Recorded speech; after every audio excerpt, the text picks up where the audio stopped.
It's Wednesday. It's 5 Minute Rehab Day. Come on in. Come on in. This is Taisha Presley, the owner and the founder of Legacy Empowerment Services. We are a mental health private practice. We're located in Charlotte, North Carolina, and we work with adolescents and young adults who have experienced some type of dysfunction and want to rehabilitate their lives. Come on in, and happy Wednesday, you guys. I don't know if you see this on the screen, but I see it, and it is everything to me. I don't know if you guys are into aromatherapy and essential oils, but it is everything if you are having a day about yourself and you need to get yourself back grounded, you guys. This is everything. This is everything. Okay. All right. So I wanted to talk today about managing resistance. Managing resistance. I talk to so many co-parents that are not even just co-parents from different homes, but co-parents that live in the same home. They deal with managing resistance all the time. And what is resistance? Resistance is kind of like that tug of war that we sometimes have in when we're co-parenting with someone and trying to make mutual decisions and share power. It's sometimes what we sometimes call power struggling.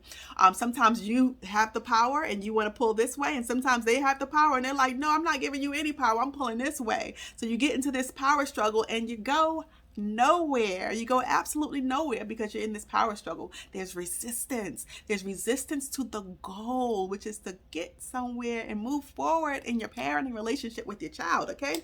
All right. So I want to talk about how do you manage that? How do you manage it? And so one day, I had this kind of revelation that what we think is resistance is not actually resistance. It's not the person, the co-parent, whether they live with you or they don't live with you. It's not necessarily them just outright just opposing, being oppositional, not wanting to do whatever you want them to do. Sometimes it is because they have different values.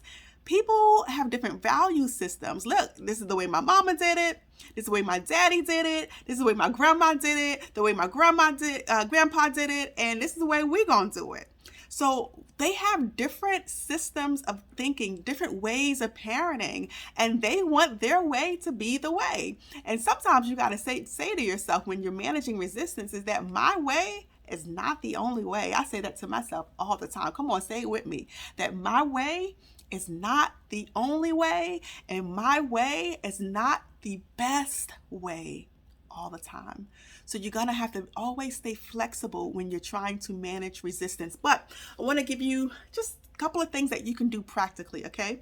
So when you're dealing with resistance, let's say, for instance, you're the co-parent Tommy. Your co-parent is Tommy, and you want your son to go to his friend's party. Your son wants to go to the party, and big Tommy is like, little Tommy is not going to the party, and that's just a no. We don't go to parties in my family. We stay home. That's the resistance, okay? That's the power struggle that you have in this particular example that I'm just making up, okay? So this is what you're going to do. You're going to, number one, you're going to clarify the parent's position. You're going to clarify exactly what their thoughts are, what they're saying. So it may go something like this. Okay, big Tommy, you don't want little Tommy to go to the party because you think that he's going to get in trouble. And in doing that and just clarifying the position, you're going to make sure that you have listened to understand as opposed to just to respond, because that's what we tend to have. We have a tendency to do that, right? But that also makes sure that gives everyone in this position an opportunity to make sure that they're on the same page just by clarification, okay? So I just said that, okay, big Tommy, you don't want little Tommy to go to the party because you think that he's going to get in trouble. Now, when big Tommy said that, he ain't say nothing about thinking somebody was going to get in trouble. That was my assumption based on my thoughts and my system of beliefs. But when I clarified, I had an opportunity to check in with my co-parent to see if that's what they were thinking or if that was just my thoughts. And so that gave Tommy, big Tommy, a chance to say, no, that's not what I meant. What I meant was that I'm concerned about him breaking curfew. I'm concerned about him breaking curfew and him not being responsible enough to call home because he doesn't have a phone. Okay? Oh, Then number two, he just had Big Tommy had a chance to clarify his meaning, okay?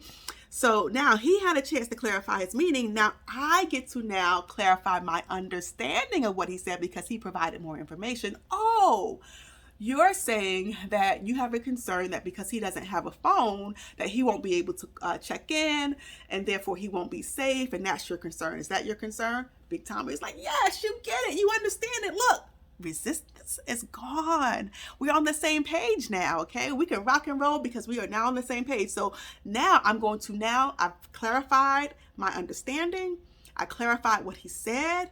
Now I'm going to clarify or acknowledge his perspective. Now, here's the thing that we sometimes don't like to hear, is that everyone gets to have their experience and everyone gets to have their perspective. So you can't go to Big Tommy and say, man, that's stupid. That's stupid. He's old enough. You can't do that. This is his perspective. You got to value it, validate it so that the resistance can break. Resistance keeps going if you don't acknowledge it, okay? All right, so you're going to acknowledge that person's perspective and validate their experience, validate their needs and their concerns, okay? Now, after you've validated their concerns and their needs, now's the good stuff. Now we get to experiment with a solution to the issue. Oh, okay, so I get what you're saying, Big Tommy. You think that because he doesn't have a phone, he won't be able to check in. What if we got him a phone, or what if we checked in with the parents at 9:00 to make sure that everything is okay?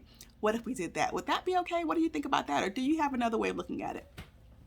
Look, we didn't solve the problem. We have solved the problem just by staying open, staying flexible, listening to understand, clarifying our understanding, clarifying meanings. We were able to come to a solution that may not be the solution, but it's a starting place. Sometimes we don't have the full out solution, but sometimes we can agree on certain parts of it. And because you agree on certain parts of it, that agreement helps to be like a springboard to moving you forward in the conversation and opening the door to solving the bigger problem. So I want you guys to try that in terms of managing resistance. Tell me how it goes in the comments below. And as always, I will see you guys next week.